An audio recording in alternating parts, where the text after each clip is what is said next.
നിസ്കാരം കൃത്യമായ രൂപത്തിൽ ശരിയാവുന്നില്ല, കാര്യത്തിൽ അവനൊന്ന് ശ്രദ്ധ പുലർത്തട്ടെ എന്നാണ് പ്രവാചകൻ സല്ലല്ലാഹു അലൈഹി വസല്ലം തങ്ങൾ പഠിപ്പിക്കുന്നത്. നിസ്കാരം കൊണ്ടും ഉദ്ദേശിക്കുന്നത് മനുഷ്യൻ്റെ സ്വഭാവ ശുദ്ധീകരണമാണ്.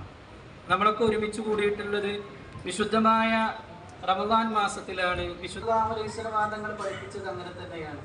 യഥാർത്ഥത്തിൽ നമ്മൾ നോമ്പ് എന്നതിനെ അറബിയിൽ പറയുക സൗമ് എന്നാണ്. നമ്മൾ നോമ്പ് എന്ന് മലയാളത്തിൽ പറഞ്ഞെങ്കിലും അതിനെ നമ്മളൊരു നിർവചനം കൊടുക്കാറുണ്ട്, പ്രഭാതം മുതൽ പ്രദോഷം വരെ. പക്ഷേ യഥാർത്ഥത്തിൽ സൗമ് എന്ന പദത്തിനർത്ഥം ഭാഷാപരമായിട്ട് നോമ്പ് എന്നല്ല, കരിച്ചു കളയുക എന്നാണ്. അതുകൊണ്ട് ഉദ്ദേശിക്കുന്നത് മനുഷ്യന്റെ ഹൃദയത്തിൽ ഉണ്ടാകുന്ന കുറെ രോഗങ്ങളുണ്ട്. മറ്റുള്ളവരോടുള്ള പകയാവട്ടെ, വിദ്വേഷമാവട്ടെ, എന്തുമാവട്ടെ, അതിനെയെല്ലാം നോമ്പ് കൊണ്ട് ഉദ്ദേശിക്കുന്നത്. അതുകൊണ്ടാണ് പ്രവാചകൻ ഇങ്ങനെ പറഞ്ഞത്, ഒരു മനുഷ്യൻ നോമ്പ് നോറ്റിട്ട് അവൻ തിന്മകൾ, ചീത്ത വാക്കുകൾ, മറ്റുള്ളവരോടുള്ള പകയൊന്നും ഉദ്ദേശിച്ച് അവൻ ഒഴിവാക്കിയിട്ടില്ലെങ്കിൽ, അതൊന്നും അവൻ മാറ്റി നിർത്തിയിട്ടില്ലെങ്കിൽ, പ്രഭാതം മുതൽ വൈകുന്നേരം വരെ അവൻ അന്നപാനീയങ്ങൾ ഉപേക്ഷിച്ചതുകൊണ്ട് പടച്ചവന്റെ മുമ്പിൽ അവനക്കൊരു സ്വീകാര്യതയുമില്ല. അള്ളാഹിന്റെ മുമ്പിൽ അത് സ്വീകാര്യമാവണമെങ്കിൽ, പടച്ചവന്റെ മുമ്പിൽ അത് സ്വീകാര്യമാവണമെങ്കിൽ അവന്റെ സ്വഭാവത്തിൽ മാറ്റം വരണം. ആ നോമ്പ് 30 ദിവസം കഴിഞ്ഞിട്ടും അവൻ ആ പ്രാകൃതമായ സ്വഭാവം തന്നെയാണ് അവനക്കുള്ളതെങ്കിൽ അവന്റെ നോമ്പ് കൃത്യമായി സ്വീകരിച്ചിട്ടില്ല, അല്ലെങ്കിൽ കൃത്യമായ അളവിൽ അതിന് സ്വീകാര്യത ലഭിച്ചിട്ടില്ല എന്ന് മനസ്സിലാക്കണം. എല്ലാ കർമ്മങ്ങളും അങ്ങനെ തന്നെയാണ്. ഹജ്ജ് കൊണ്ടും ഉദ്ദേശിക്കുന്നത് അങ്ങനെ തന്നെയാണ്. ഹജ്ജിൽ ലാ ഫിസാക ഫിത്തമോ വലാ ജിദാല, പരസ്പരം തർക്കം കൂടാനൊന്നും ഹജ്ജിൽ പാടില്ല.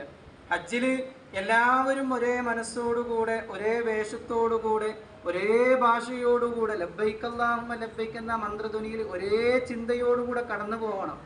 അങ്ങനെ ഒരാൾ ഹജ്ജ് ചെയ്താലേ ആ ഹജ്ജ് സ്വീകരിച്ചാലാണ്.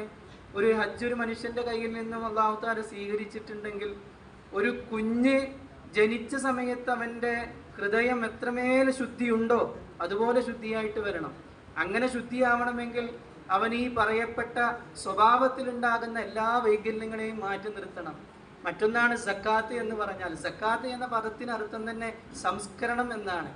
നമ്മുടെ മുതലിലുണ്ടാകുന്ന ഒരു വിഹിതം പാവപ്പെട്ടവർക്ക് കൊടുക്കുക.